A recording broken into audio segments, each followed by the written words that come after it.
জয় মোহনবাগান। ডার্বির রং সবুজ maroon. Durand ফাইনালের বদলা আইএফএসিল ফাইনালে একটা অনেক উপভোগ্য ম্যাচ দেখলাম। পুরো ফাইনালের মতো ফাইনাল দেখলাম। সবুজ মেরুন জার্সি পরে মোহনবাগান ক্লাব বরাবর ভালো খেলে এসছে।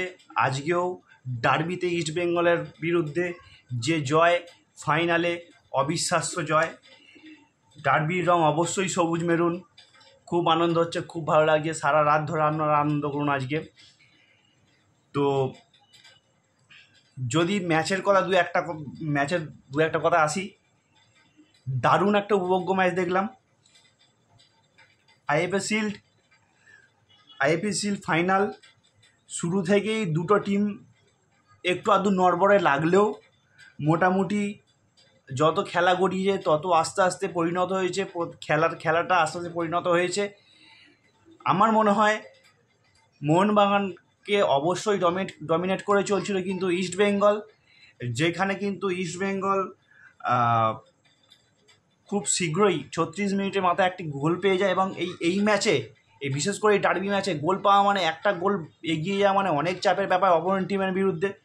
যেখানে ইস্টবেঙ্গল টিম কিন্তু একটা গোল পেয়ে গিয়েছিল, একটা গোল পেয়ে যাওয়ার পর কিন্তু লিড করছিল। মোহনবাগান কিন্তু অতটাও ভালো খেলতে পারছিল না, ইস্টবেঙ্গল কিন্তু ডমিনেট করে খেলছিল। আমি এর আগের ভিডিওতেও বারবার ধরে বলেছি যে ইস্টবেঙ্গল কিন্তু কিছুটা হলেও এগিয়ে আছে। ইস্টবেঙ্গল কিন্তু ভালো খেলা খেলেছে, কিন্তু সেই শেষ মুহূর্তে, ফার্স্ট হাফে শেষ মুহূর্তে আপুইয়ার গোল, অসাধারণ গোল। আপুইয়ার সেই অবিশ্বাস্যকর গোল। যদি আপনারা মনে রাখেন, গত বছর আইএসএল শিল্ড নির্ণায়ক ম্যাচে উড়িষ্যার বিরুদ্ধে কিন্তু আপুইয়া এই রকম ধরনের একটি সেম গোল করেছিল। খুব ভালো একটি গোল আপুইয়ার অসাধারণ পারফরমেন্স। আজকে যদি কারুক্ষে ম্যান অফ দ্য ম্যাচ বাঁচতে হয়, আমি বলবো অবশ্যই আপুইয়া কিন্তু দারুণ খেলেছে আজকে। খুব ভালো আপুইয়া সারা মাঠ জুড়ে খুব ভালো খেলেছে। ম্যাচে ফাউল ছিল, উত্তেজনা ছিল, ক্ষুদ্র জায়গায় কিছু ঝামেলা ছিল। এসব থাকবেই। ডার্বি ম্যাচ, এটা আবেগ থাকবে, উত্তেজনা থাকবে, এটা থাকবেই। কিন্তু শেষ পর্যন্ত শেষ হাসি হাসলো কিন্তু মোহনবাগান। লাস্ট হাসি কিন্তু মোহনবাগানই হাসলো। কিন্তু ওই যে এক ফল, জাস্ট ফার্স্ট হাফের একটু শেষের দিকেই ফল কিন্তু ছিল 1-1।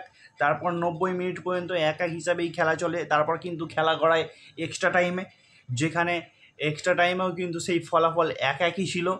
তারপরে ফলাফল 1-1 থাকার পর খেলা কিন্তু গড়ায় ট্রাইবেকার শ্যুট আউটে, পেনাল্টি শ্যুট আউটে। যেখানে কিন্তু যদি দেখি ইস্টবেঙ্গলের দিক থেকে, ইস্টবেঙ্গল কিন্তু আজকে ট্রাইবেকারের জন্য ইস্টবেঙ্গলের গোলকিপার গিলকে কিন্তু চেঞ্জ করে দেবজিৎ মজুমদারকে নামিয়েছিল। যে দেবজিৎ একসময় মোহনবাগানের হয়ে অনেক ম্যাচ জিতেছিল, খুব ভালো সেভ করতো দেবজিৎ একটা নাম হয়ে গিয়েছিল, দেবজিৎ। কিন্তু দেবজিৎকে নামিয়েও কিন্তু ইস্টবেঙ্গল কিছুই করতে পারলো না। প্রথম শটটা রবসান রবিনোর ট্রাইবেকারের প্রথম শটটা কিন্তু দেবজিৎ প্রায় বাঁচিয়ে দিয়েছিল। বাকি শটগুলো ঠিকঠাকভাবে কিছুই করতে পারেনি, বাকি সবকটাই গোল হয়ে যায়। তো টাইবেকারে 5-4 ব্যবধানে জয় মোহনবাগানের। খুব ভালো লাগছে। 125তম আইএফএসিল চ্যাম্পিয়ন মোহনবাগান। তো অনেক সমালোচনা হয়েছিল, অনেক বিক্ষোভ হয়েছিল। এর মাঝে এই কদিনের মধ্যে দিয়ে অনেক জল গড়িয়েছে, যেখানে মোহনবাগান খেলোয়াড়রা, মোহনবাগান ম্যানেজমেন্ট অনেক চাপে ছিল। এই জয়টা, এই সিল চ্যাম্পিয়ন, এই টুর্নামেন্টের চ্যাম্পিয়ন হওয়া মোহনবাগানের পক্ষে খুবই দরকার ছিল। তো এত কিছুর মাঝেও, এত কিছু চাপ নিয়ে যে খেলতে নেমেছিল মোহনবাগান, চাপের মধ্যে থেকেও এই এত সুন্দর একটা খেলা, উপভোগ্য খেলা এবং ট্রাইবেকারে জয়, চ্যাম্পিয়ন। খুব ভালো লাগছে, অবিশ্বাস্য লাগছে, খুব ভালো মুহূর্ত মনে হচ্ছে।